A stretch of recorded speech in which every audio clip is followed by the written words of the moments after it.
Mag-shift naman tayo sa bigating events na magaganap yan dito sa Baguio City. Soon na po yan. Alamin natin yan dito sa Big Bigat.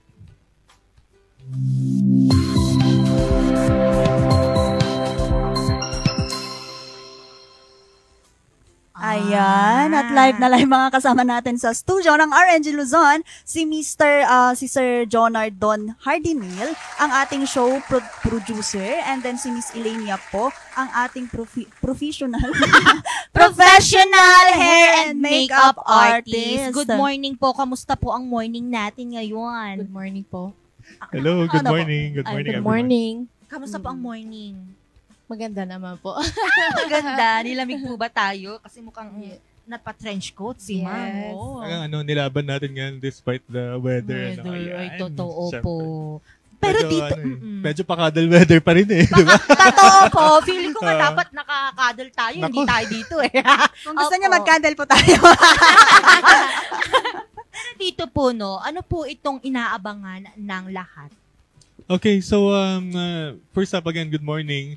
We have an upcoming event. It's the 5th edition of Bridal Expo Baguio happening on July 11 to 13, 2025 sa Newtown Convention Center. So again, it's a gathering of our industry players sa weddings and events industry. Andyan yung mga florists natin, makeup artists, kasama si Miss Elaine.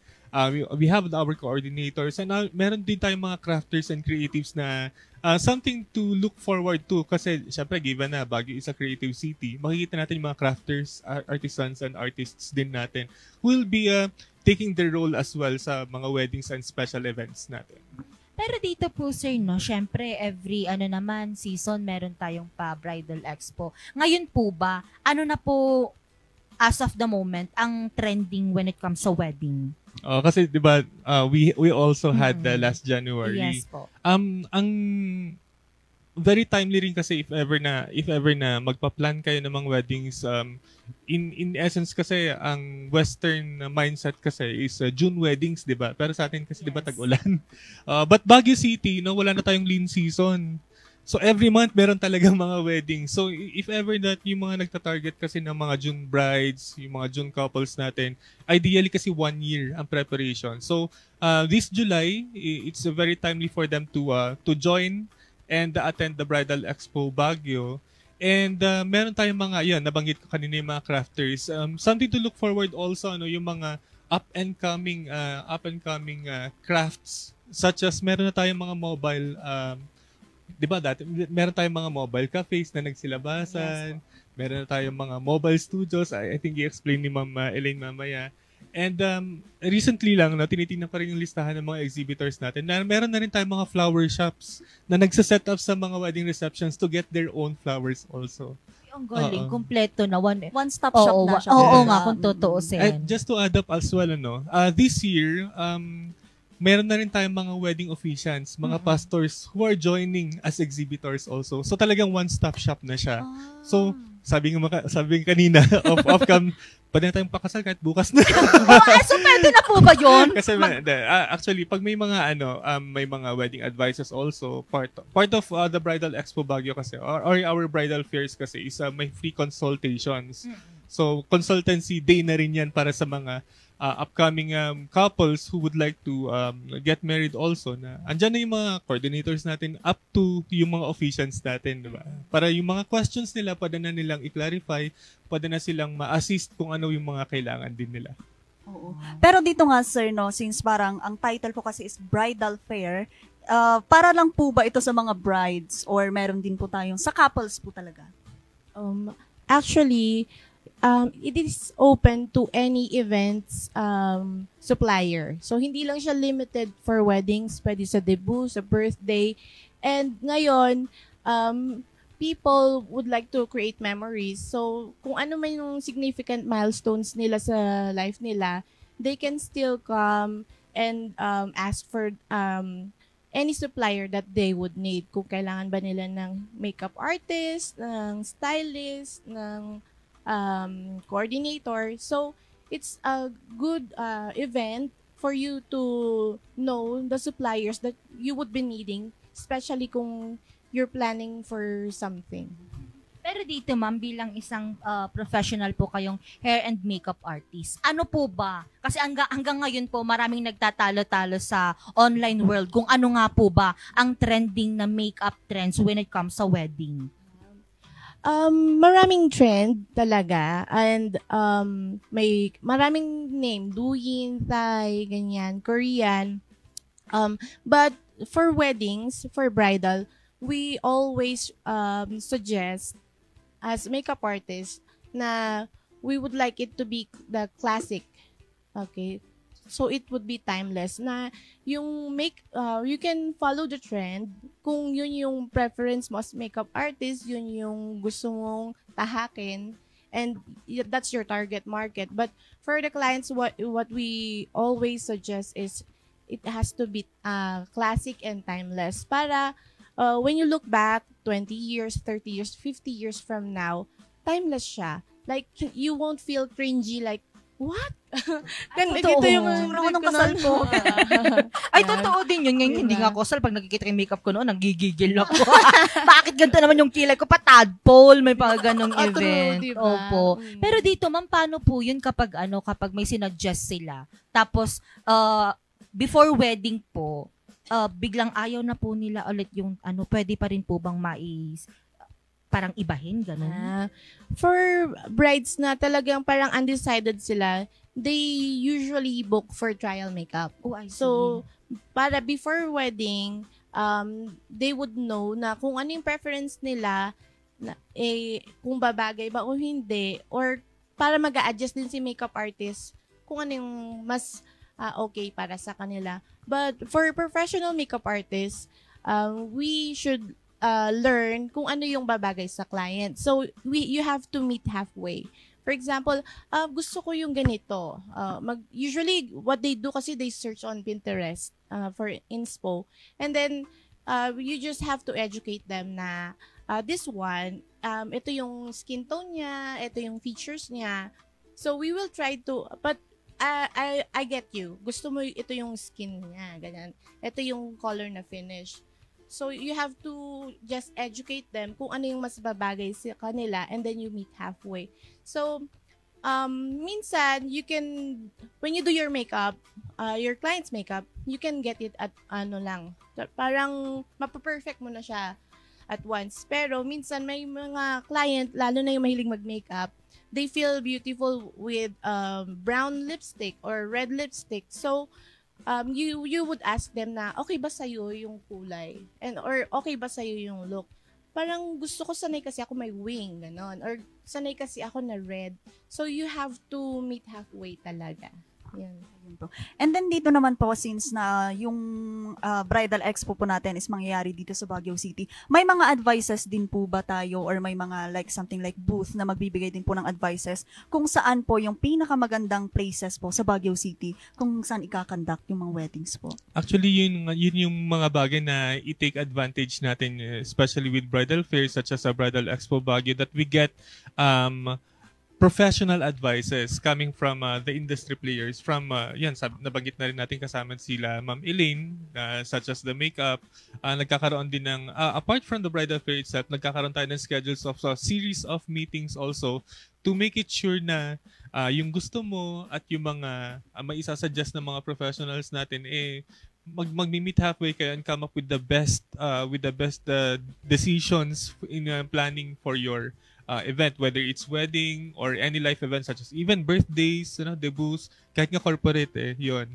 And given ang bantahe kasi natin is Baguio not only as a tourist destination or a creative city, but also a premier wedding destination or a haven for the couples here in the Philippines, try to think of it that we offer a lot, and we offer a lot of what Baguio can give, not only the venue but also the quality of the suppliers that we have, Kaya during this Bridal Expo Baguio or yung mga bridal fairs natin, we take advantage of it. You get the professional advices, consultations from them, and also since ito yung mga hindi naman siya regular na nagbibigay sila ng mga best deals, no? So, try to grab it and of course, align it with what you, how do you resonate yourself with the kind of theme also. Well, basically, kung ano yung alignment or direction ng magiging life event ninyo such as weddings. Ayan. May mga discounts po ba pagka nag-attend po sa mga Definitely, ayan. Mag-offer to si Ma'am Elaine. Kasi kasama siya sa mga exhibitors natin. And magpa-facilitate din siya sa isa sa mga shows natin which is yung bridal makeup demo on the third day, di ba? So, yeah. Yes, sir. And yun nga, pag doon, maraming suppliers. So, para hindi lang ma-mix up yung, kasi ma-overwhelm yung mga yung mga pupunta, yung magbe-visit. You have to prepare din. Yung mga pupunta, pwede rin naman you just go there, enjoy. Alam mo, may free kung ano mang pa-free ng bawat exhibitors, may mga discounts na offers. But parang you prepare yourself like a few questions for yourself kung kailan yung wedding date, ano pa yung mga kailangan mo, or saan ka mag-start. So, are you going to start from scratch or may i-add ka na lang ba so that for example, from zero ka pa lang, okay, you go around. And then, pero pag, syempre, meron ka nang napili, then you look for them. Nandun din sila. Pero dito po sa weddings, typically po ba, ano po yung mga inaano na mga themes ng mga clients natin when it comes na pupunta po dito, ang wedding nila, dito mismo sa Baguio City? Pag dito sa Baguio City, sa point of view ng natin bilang organizer ng mga bridal fairs, ang nakikita nating kinukuha ng mga clients, madalas, no, they maximize the venue, the background, which is yung nature, the trees and all, no. Kaya ang daming nag-garden wedding, lalo na pag mornings, kasi usually pag hapon, umuulan na, diba? So, yun naman ang nire-ready din naman ng mga event venues natin, such as mga hotels also who are joining as exhibitors, that they can also give full solutions, such as kung outdoor siya, then later on meron kayong indoor, pwede pa rin nila makuha yung vibe na garden setup or nature setup. Hindi pa rin mawawala yung classic, no? Meron mga minimalist, may mga highly thematic, such as meron yung hindi ko nga sure kung meron na yung mga Hello Kitty na na mga debut and weddings and all, diba? Yes, meron din yung, for example, Army yung bride. So may BTS, ganun. So depende na sa na lang, talaga siya, personalized. Pero usually, yun nga, classic yung theme, or boho, ganon. Or, dito, gaya din sinabi ni Sir, garden wedding din talaga yung mabenta dito. Kasi maganda na yung nature. Tapos more on po ba mga yung mga clients natin from other like countries and regions po? Yes, that makes Baguio really a premier wedding destination kasi napakaraming, 'di ba? Napakaraming umaakyat lalo from Manila, meron pa nga from abroad talaga mismo, no. Ay actually with bridal fairs also, if ever naman na hindi sila makapunta, meron din tayong mga clients who are booking also yung mga participating exhibitors natin. Sinasabayan nila ng online. Oo. Pero dito po, pag sa online, baka hindi po ba siya, ano po yung ginagawa natin para po hindi po sila makapag-book ng scam? Number one kasi, sa part din ng I think Miss Elaine would agree with this also, na they have to check also. No? Yes. Meron tayong tinatawag na legit check, di ba, ngayon sa social media, na you read the reviews, ask for yung mga client comments as well, no? And also, no, especially with bridal fairs also, lagi natin ina-advise din sa mga visitors natin to, if ever na meron na kayong ibubook, sa part din ng exhibitors para magkaroon ng protection for the part of the client or our soon-to-wed couples and the exhibitor or the supplier themselves, no, you put everything in black and white. Yan. Exactly. Pero dito sir is syempre meron naman hindi naman wala naman po sigurong mga second time or third time na kinasal. Meron po talaga first time talaga. Hindi yung mga first time, syempre first time po talaga nila. Ano po yung mga advices po na pwede ninyong maibigay sa kanila sir? Siguro yung na lang. Meron tayong mga second time, third time, which is yung tinatawag na natin dyan, mga renewal of vows na. Pwede yun. Mga renewal of vows. So, they prepare, no? Ang maganda dyan is that na nakalatag na sa inyo lahat yan sa bridal fair, no? You prepare for your list also, nabanggit din ni Miss Elaine kanina. You watch our prepared events also to give you a preview also kung ano yung kayang gawin ng ating mga suppliers, meron tayong mga designers, meron tayong mga makeup artists and even mga musicians, no? Para hindi yung biglaang decisions lang, no? You are not required naman to come up with abrupt decisions or impulsive decisions. That's why itong bridal fair na to, 3 days naman siya, no? So, pwede kayong bumalik or later on kunin niyo yung contact details, then i-avail niyo yung mga services or kung ano man yung ino-offer ng ating mga wedding suppliers in days to come or weeks to come. Kasi again, wedding is a life event, no? That you really need to treasure na ultimo madapa ka lang sa aisle. Oo, isang memory na yan. Kaya hindi siya basta-basta talaga. Yun. Pero gusto ko po sanang tanongin dito naman, when it comes naman po sa mga wedding gowns, ano naman po ngayon yung parang mas lalong patok po sa mga clients natin? Ayun, yun ang maganda kasi meron din tayong mga fashion shows, no? For them to really see kung ano yung may mga theme and all, ano. Mga classic silhouettes still apply, no? Such as yung mga trumpet gowns natin, ball gowns. But what we notice also in the recent years as well, no?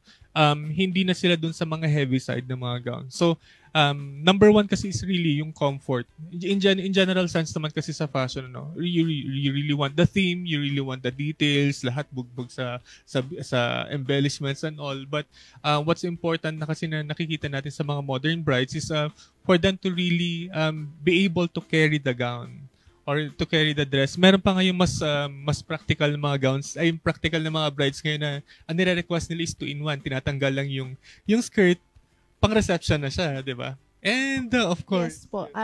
Marami na rin po ngayon talaga yung mga minimalist na bride. Yan. So, ganun din yung sabi ni Sir, they want to move na maayos. And then kasi, yung iba, they don't want to change na ng gown. So, during the reception, they have to dance. So, they make sure na it's comfortable. Kaya, so, yung iba nga ang sikreto, aside from the gown, naka-sneakers sila sa loob. Kasi, ngayon, they are also gearing towards comfort and before the style. So, it's comfort and style. Especially with yung mga nabanggit natin kanina na outdoor weddings. Of course, meron ini-establish na mga kiniklear nila yung aisle para sa mga brides, hindi lang siya grass. But, nabanggit nga ni Ma'am Elaine kanina, yung sneakers, naka-flats, naka-sandals na actually sa loob, no? And generally, no, yung overall look din, minsan kasi, syempre, andyan din yung mga makeup artists ready na mag-retouch, but prefer na rin nila na as much as possible, hindi talaga mahuhulas yung makeup kasi on the go na kasi lahat ngayon. Yeah. Ay, ang dami ko nang natutunan. Naku, galaw-galaw. Wow. Naku, galaw-galaw ba naman? Pero kailan po ba and then saan po ba ito gaganapin? Please invite them naman po to So, once again, we would like to invite everyone to join us and visit the Bridal Expo Baguio 2025. It's now our 5th edition. This will happen on July 11 to 13, 2025 at Newtown Convention Center. We have prepared beautiful shows for you to have a preview kung ano yung mga kailangan ninyo, kung ano yung mga how do you imagine yourself as well. We have fashion shows, demos, we have musicians for entertainment as well, no? Nabanggit ko na kanina yung fashion shows. And of course, we have more than 150 suppliers already. We have names and may cakes, may mga wedding rings, so mobile cafe, mobile bar. So everything you need, meron doon. Oras po? Yes po.